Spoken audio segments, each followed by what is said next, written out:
this month, we are going to talk about talking, especially talking in relationship to God. And today, I want to talk about talking with God. Next Sunday, it will be talking to God. The following Sunday, talking from God. And the fourth Sunday, talking for God. And I hope I have your curiosity pricked about what all that means. Okay, so show up, all right, and find out what each of that is. These 4 different ways that we communicate with and for God. So today, talking with God. Let me just clue you in on this about the distinction between talking with God and talking to God. Next Sunday, we'll talk about talking to God, which is like intercession, interceding, asking God for things, our petitions, our requests, whatever sort of word you like to use to clue in, where God says, come to me with your needs and present them to me, right? But that's next Sunday, okay? So come back next week for that message. In contrast to that, let's start out this Sunday with talking with God. Now, if you talk with somebody, it's a conversation, right? There's at least 2 people that are talking. You and the person that you're talking with. So, when you think of talking with God, those of you who know the Bible, who in the Bible represents that well? Abraham. Who said that? Sorry, you didn't know that this was a quiz, okay? Tell me how he talked with God. God always showed it to him, and he always had a conversation, and he would show him the stars and guide him. Okay. So there is this conversation back and forth, and Abraham asked God a lot of questions. God, how are you going to do that? And God usually says, stand back and watch, and I'll show you. Right? Okay. So that's one example. Another one? Moses. Okay, why do you say Moses? You got a big voice, just shout it out, Cyrus. Moses is always going to the mountain to have a discussion with God about what God wants to do with his people. And Moses was the masterpiece. Awesome, Moses. And we won't talk much about that now because that is who I really want to talk about this morning. Okay, somebody else. Job? Okay, how about that? Who said that? All right. Why Job? With Job, God was like testing him and having a back and forth, and even Job was getting kind of irritated because he was being righteous and good, but all this stuff was happening to him, so kind of discussion with God. Yeah, and as I think of Job, I think that what's amazing is how much God was influencing it when he wasn't really using words, but that in the end it sort of turns into conversation then. Okay, over here. Wait a minute there. I'll get there. Before okay. Joseph, tell me how. He had dreams that he was sent to God. Oh, and God talked to Joseph in dreams. Yeah, awesome. That's what I didn't think about. I'm thinking of one more. Huh? David. That's a good one. Great. And Joyce, you had another one? Adam. Yeah, Adam there, talk with God, and fellowship with God. That'd be a great prototype. You know what strikes me about this? All of our examples so far have been from the Old Testament. And then Jesus shows up. And we have the New Testament. And then he talks with his disciples. And there's those kinds of conversations of Jesus talking back and forth with his disciples. And of course, there's lots of conversation that was happening there that isn't recorded in the Gospels for us. And then there's the conversation that the Apostle Paul has on the road to Damascus as he sees the heavens open and the vision of Jesus standing there. And of course, well, we could go on from that. But so lots of examples of how God is listening to what his people are saying and is responding back to them, and he's meeting us where we're at and talking with us from where we're at. Let's see how that happens in the life of Moses a bit this morning. So, Moses is this person who comes onto the scene In the beginning of the book of Exodus, he's the baby that's loved by his mom, and his mother places him into the basket and hides him in the bulrushes of the Nile River, right?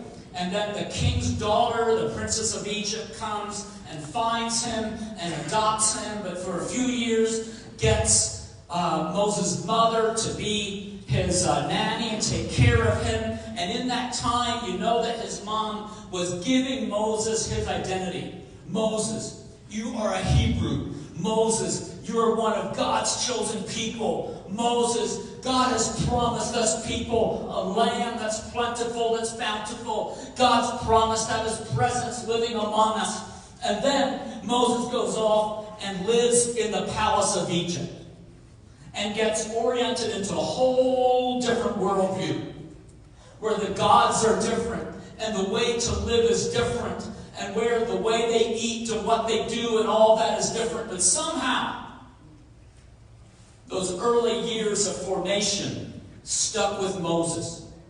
Parentheses here, okay?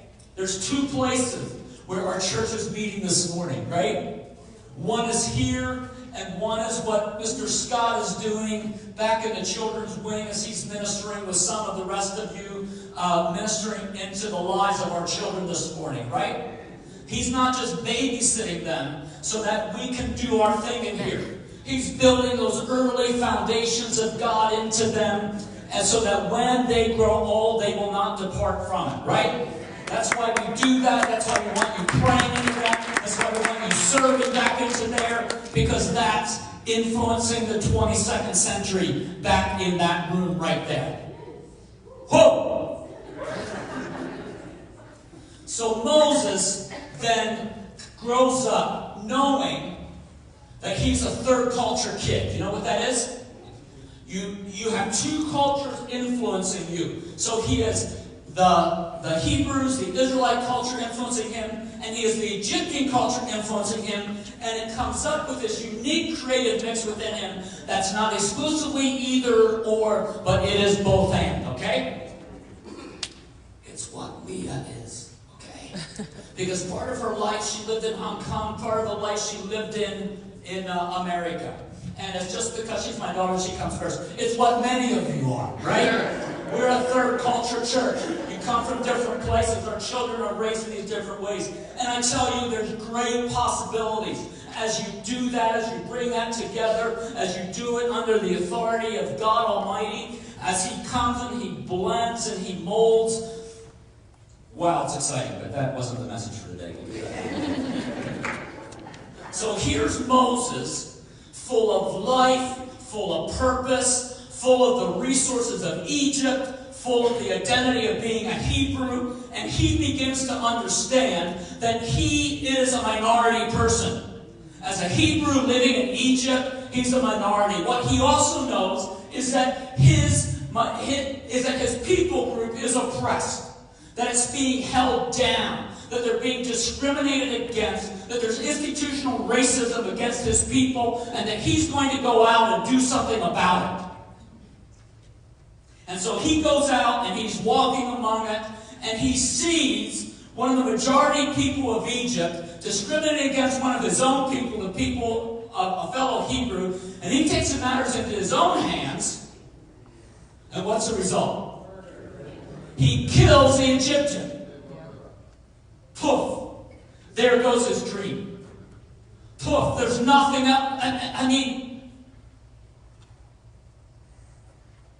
he's a murderer. So he knows several things.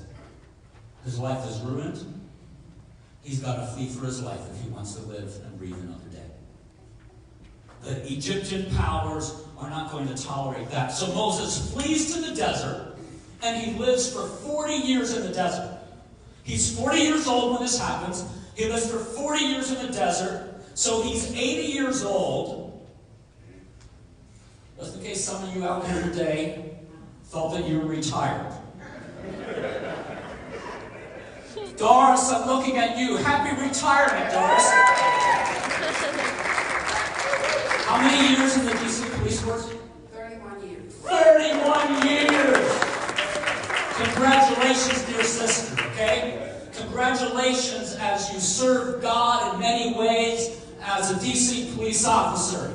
And praise God for the new things that He's calling you into, all right? He's not calling you to sit on the bench and to do nothing, okay? That might be Tom Brady's future, but it's not Doris Brown's future, okay?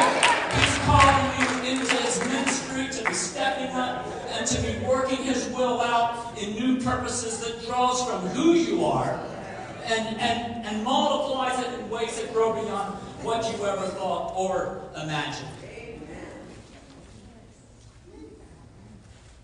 So here he is, minding his own business, tending sheep out in the desert. For 40 years he'd been doing this, and he knew the desert by now. He knew where the outcroppings of rock were, where you could get a little bit of shade. He knew where the places were where the grass was likely to grow. He knew where the 1 or 2 springs were, where the oases were in the desert, so that he could guide his sheep to those spots. But then one day, he saw something that he had never seen before. He saw a bush on fire that was not burning up. And so if this was today, it would be like Moses was saying, oh, a new show on Discovery Channel. I haven't seen this one before. And he gets curious. And he says, let me go over and check it out. And so he goes over to it, and he's like, what's this? It's a bush, and it's not burning up. And then a voice speaks to him out of the bush. And says, Moses, take off your shoes. It's holy ground.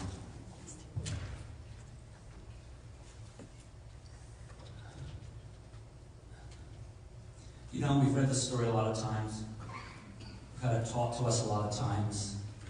We just sort of accept it. But can you imagine that?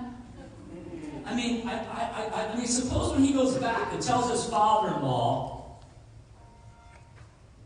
first of all, he's saying, I have a conversation with God. I heard a voice in a bush. Moses, did we let you out in the sun too long? Did you have heat stroke? Did you get delirious? Were you hydrating? Did you have enough? Are there any witnesses beside the sheep to what happened? How can you really know this, right? But Moses and God have this conversation. And we have some of this conversation recorded in the slides this morning. So if we could go to the first one. God is saying, Moses, I have a different future for you planned than what you ever thought of. Moses says, who am I? Why would you choose me? I have my retirement all marked out. Notice God's answer. Does he answer Moses' question? Not in the least. Because he's saying, it doesn't really matter who you are. I'm not calling you because of your superior qualifications. If it was about your superior qualifications, it would have worked when you were 40. Back there, we ended up killing the dude instead. But right now, it's going to be about the fact that I will be with you. That my presence will be upon you. And like all of us, Moses said, all right, God just went and did it, and that's the end of the story, right? No. Next slide. Moses says, well, God, if it depends upon you, then who are you? Remember this one, okay? We'll get back to this one. And God begins to say, I am. Tell them I am. And we've talked about this before. And that we kind of wish God had finished his sentence, right? I am what? I'm married to an English teacher. She helps me talk in complete sentences. No. I am God. Finish your sentence. But it is a complete sentence. Because God am. God is whatever we need him to be. He is a sufficiency. He is the provision. He is the source of all things. He is whatever you need Him to be, and He will not fail you. He is the faithful one. He's the provider. He's the sustainer. He is the one who brings us healing. He is the one who causes us to rise up in the morning. He's the one that changes our outlook on life. He's the one that brings hope instead of despair. He's the one that gives us a future. He's the one that calls us to live in eternity, and whatever else it is that can need God to lead us in. Next question. Moses says, okay, God, you're telling me to go, but, okay, God, you are there with me, but it's still me that's doing the talking. So what if they don't listen to me? And God says, I'll show my power and my presence through you. And that's when God gives him the sign that says, throw your staff down on the ground. And it turned into a snake, and then he picks it up and it turns back into a staff, and stick his hand under and it becomes leprous, and stick it back and it becomes healthy again. And so God demonstrates His power to Moses in the moment that he has this ability, and said that power of who I am will be coming with you. God says, I'll show my power and presence through you. You go, and I will be there with you. What's next? Do you feel these questions getting us a bit more honest as we go through here? Moses is just like, I'm not qualified. I didn't go to leading multitudes through the desert school. Actually, he had, because he just lived in the desert for 40 years with sheep. God says, I will help you. And then God reminds him, didn't I make you? So who are you to be telling me about your lack of qualifications? Do you think you're going to catch me by surprise? Do you think I'm going to say, oh my goodness, I forgot, that's right, I'm talking to you. You got that deficiency and I don't know how to overcome that. You won't hear God saying that to you. Last question. Yeah, now we're honest, right? Could you please just choose somebody else? Famous line of Moses, here I am, send my brother. Here I am, let me reap the benefits, but use somebody else for the hard stuff. God, could we live in your glory, but could you use somebody else to win the victory and to pay the price and to give the sacrifice? But the neat thing is that here's the point of where God met Moses, where God responded to where he was at. He doesn't let Moses off the hook, but I capitalize this go because God is, in spiritual King James Version, God is tickled. That means angry to those of us that live in the 21st century. It says God is angry at Moses. And he's just like saying, go! Would you just go already? I've about had it up to here. This shows, there's some, God is just like more real than what we really want him to be in some of these conversations. Okay? So go! But then he says, but I'll have your brother work with you. Go, I'm calling you to do this, but I'm not going to abandon you. I'm calling you to do this, but I'm not going to have you do it in isolation. God places you with gifting, and He places you into a body, and He wants to bring the fulfillment of it with you as you function in that context with other people. See, at first Moses says, I've got this all together. I've got the education of Egypt. I've got this. I'm just going to go do it. It should be simple. We'll have this thing solved by tomorrow morning. And that didn't work. And then he goes to the other extreme, and it's like, God can't use me. I've messed up. I've had failure in my life. It's not as easy as I thought. And so I've just blown it. It's not going to happen with me. And it's got... Do you see those two extremes? I'm going to do it all by myself. to, I'm not part of it. I'm not part of this equation of what God's doing in the world. If I ask you today to stand in a line of a continuum between those two extremes, where would you stand? Would you stand more on the side that would say, I tend to think that I got it going, and I'm just going to do it, and God's kind of this optional add-on?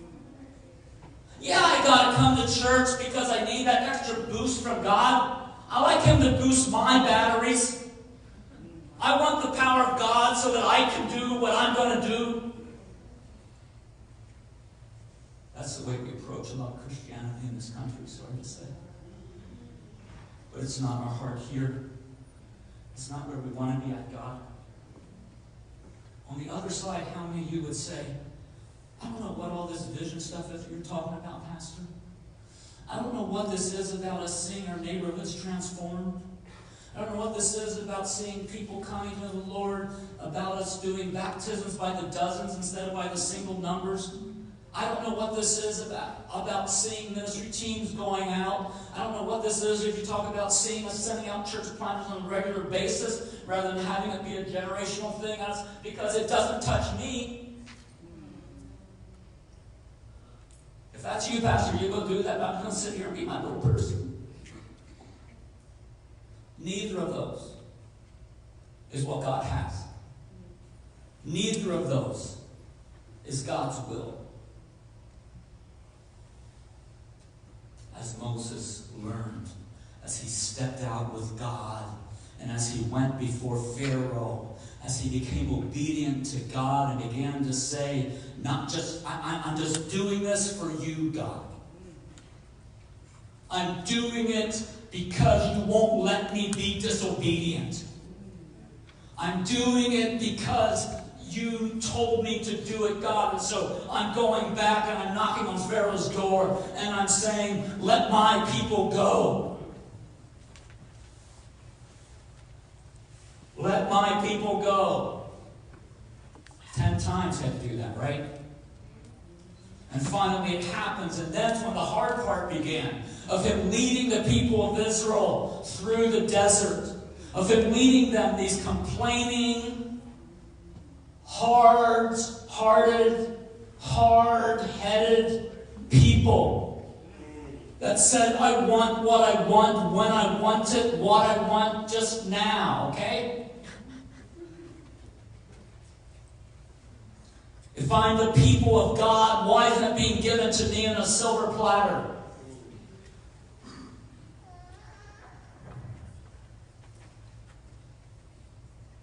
In these days of prayer, we're at day 5 today. But already, somebody was sharing with me this sense of that at CCF, there's many of us who keep our gifts hidden. There's many of us who God's calling into things, but we're not ready to offer them and not ready to step up and ready to contribute them into His body. And hear me now, we're not asking you to go off and do it by yourself. We're not asking you to know the whole thing, the whole story. Moses didn't know every twist and turn of this path. He was simply responding to what God's call was on him day by day, day by day. And as a result, Moses began to press into God. There's one time where Moses went up on the mountaintop and stayed there for 40 days. And it was 7 days before God began to speak with him. Can you imagine? I think I should get a medal for being a hero if I last for 7 minutes. He's there 7 days. He's saying, God, show up. God, talk with us. And it's not out of the unconcern of God. It's so that Moses could realize the desperateness of his own heart. That Moses could realize that there really was no other solution but that God comes through. There's no way for anybody to lead 600,000 rebellious people. Only by God. Only as you yield to Him. only as you surrender whatever pretense and learning and all that you have in order to be saying, God, I'm your person. You'll put it back together. I have this wise person speaking in my life a number of years ago. He said, Glenn, God gifts us and equips us. And then he leads us through a season where he asks you to lay those gifts aside and to minister in another way so that you know that it's his sufficiency and not your own that brings you through. And that's what Moses was learning in this season. And so he begins to talk with God. He begins to relate in new ways. So we have this I'll do my own thing way. The second season, I'm insignificant. I'm not part of what you're doing in this world. And now here in the third season, Moses and God have another conversation. Moses and the Lord, we can go to slide 6. And Moses and God are up on the mountain talking, and God's aware that something's happening down at the bottom of the mountain where the people are. And that's when Aaron made the golden calf for the Israelites, because they think that Moses abandoned them and ran off with God. Weird. God says, quick, go down the mountain. Your people whom you brought from the land of Egypt have corrupted themselves. How quickly they've turned away from the way I commanded them to live. What's next? God's still talking. He said, I have seen how stubborn and rebellious these people are. Now leave me alone, so my fierce anger can blaze against them, and I will destroy them. God shouldn't talk like that. It's not nice. God's fierce anger. And then he says, and then Moses, I'll make you into a great nation. The specialness is upon you. All those other people, they failed me, but you're going to be true. Right? Moses doesn't listen for a moment. Because Moses' heart isn't about himself anymore. Moses' heart is about God. Let's see how Moses answered. Moses tries to pacify the Lord as God. That's how the New Living Translation says it. But some of the translations use this word favor that we've been using this week as we're doing the prayer times. Moses sought favor with God. God, hear me now. And he's not saying, yeah, God, well, if you make me a people, here's what I want. It's quite the opposite. He's saying, oh, Lord, why are you so angry with your own people whom you brought from the land of Egypt? I don't know if you noticed that when God was talking in the first part, that God was saying, Moses, your people that you're leading, these people of you that you're leading. Did you ever do that? June, your daughter that didn't behave. That one time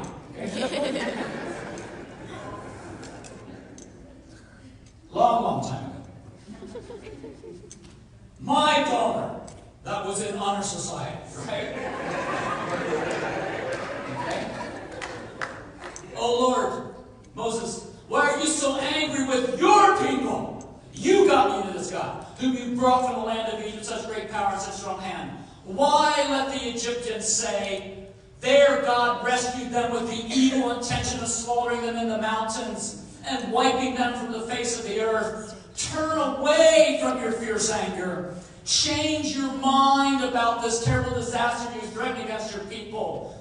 Remember what you've been doing. Remember Abraham, Isaac, and Jacob. You spoke to them. You gave yourself an oath and said, I'll make your descendants as numerous as stars of heaven. I'll give them all this land I promised your descendants, and they will possess it forever. So the Lord changed his mind. Wow. Do you notice this conversation is different than the first one at the bush?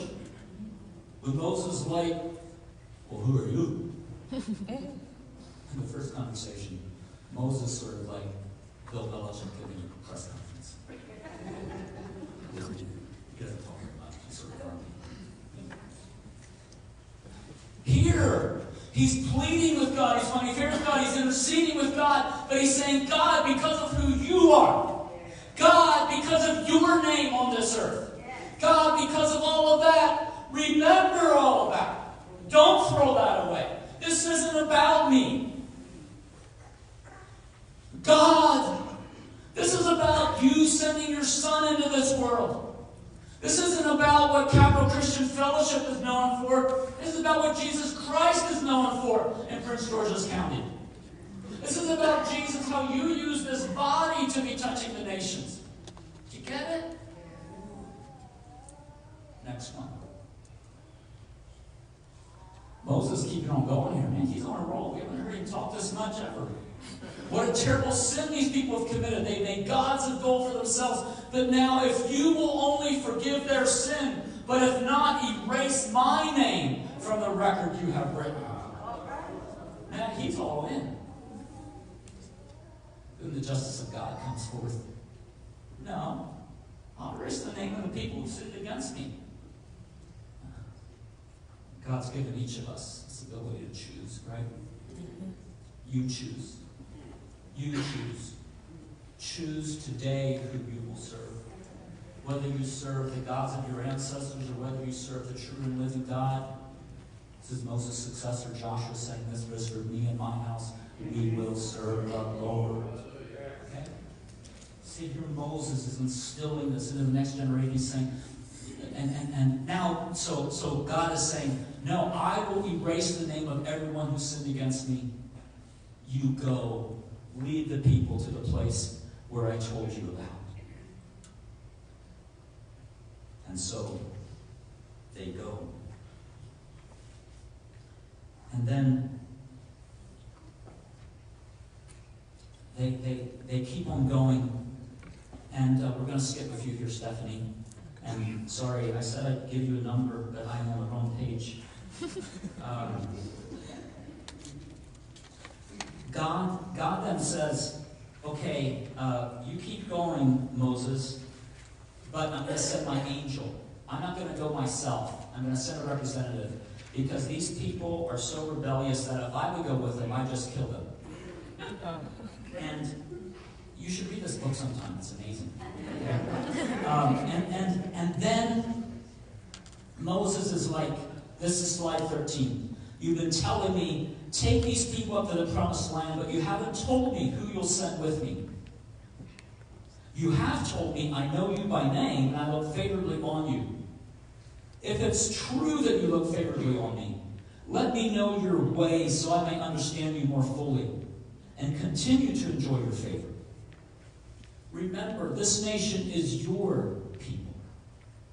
I'm just struck again by how Moses is just saying, God, I'm doing this for you. My intention is on you, God. My intention isn't on this assignment. My intention, God, is on fulfilling your heart. It's your heart to deliver these people. My heart is on you. So you can use me if that's your heart for me. But it's because my heart's centered on you, not because my heart's centered on this task. You see that? Show me your ways. There's this place in Psalms where it says, some of the people saw the acts of God, but Moses knew the ways of God. Some people noticed what God did, but Moses had the heart of God, so he saw the purposes of God. He understood the heart of God because he connected with him and fellowshiped and related with him. So that's slide 14. God says, I'll personally go with you, Moses. I'll give you rest. Everything will be fine for you. God, if you don't personally go with us, don't make us leave this place. How will anyone know that you look favorably on me and on your people if you don't go with us? And God says, I will do what you've asked.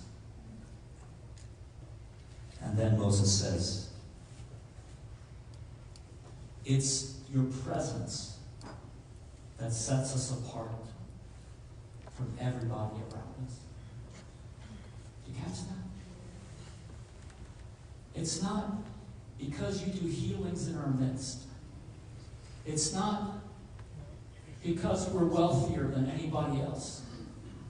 It's not because of any of the acts. It's not because of any of the way that God works. It's not because your people listened to the Lord and gave to match the need this year. It's because your presence is what sets us apart from everyone else. So God, if you're not going, we're not going.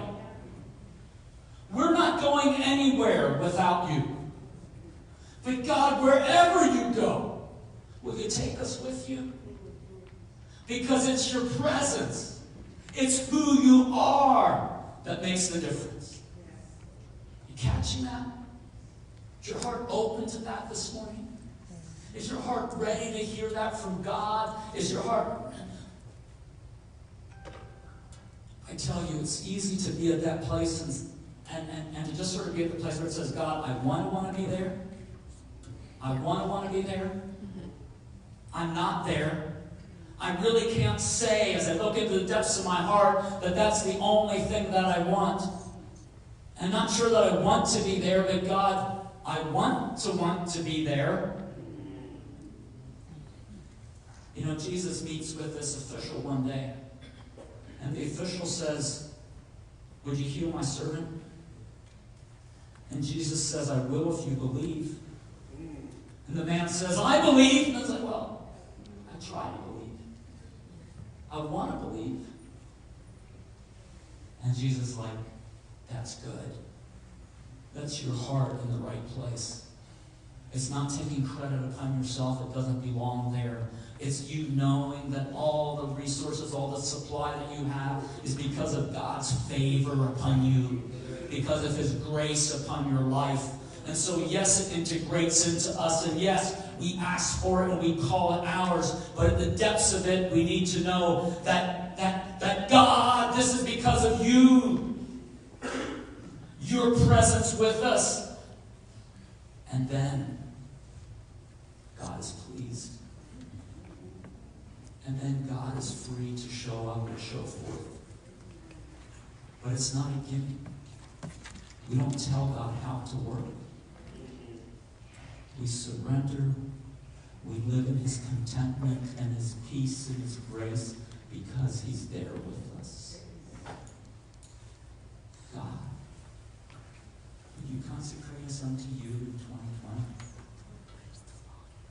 Would you lead us into deeper places of being your people?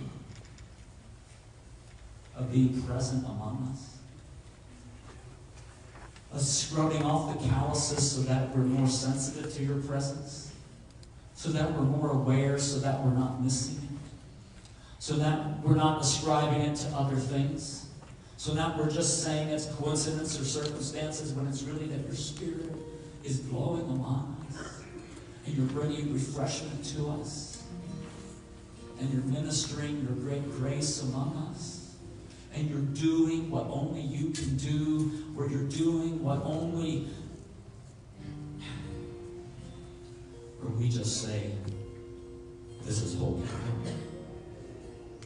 Because the Spirit of God is here among us. I want to ask something of us this morning. I just want to ask if we could just consecrate ourselves together as a body to the Lord as we worship.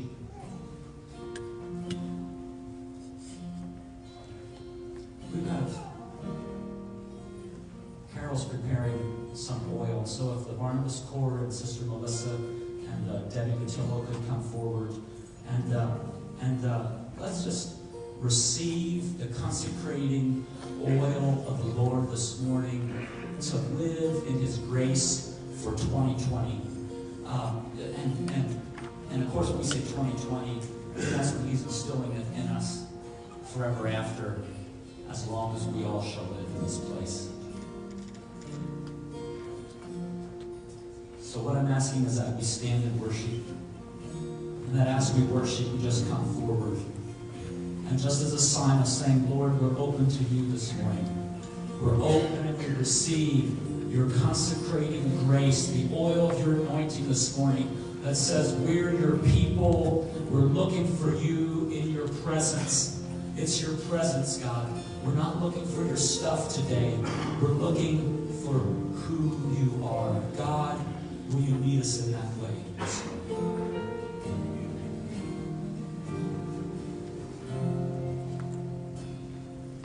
By his stripes we are healed. By his nail-pierced hands we are free. By his blood we are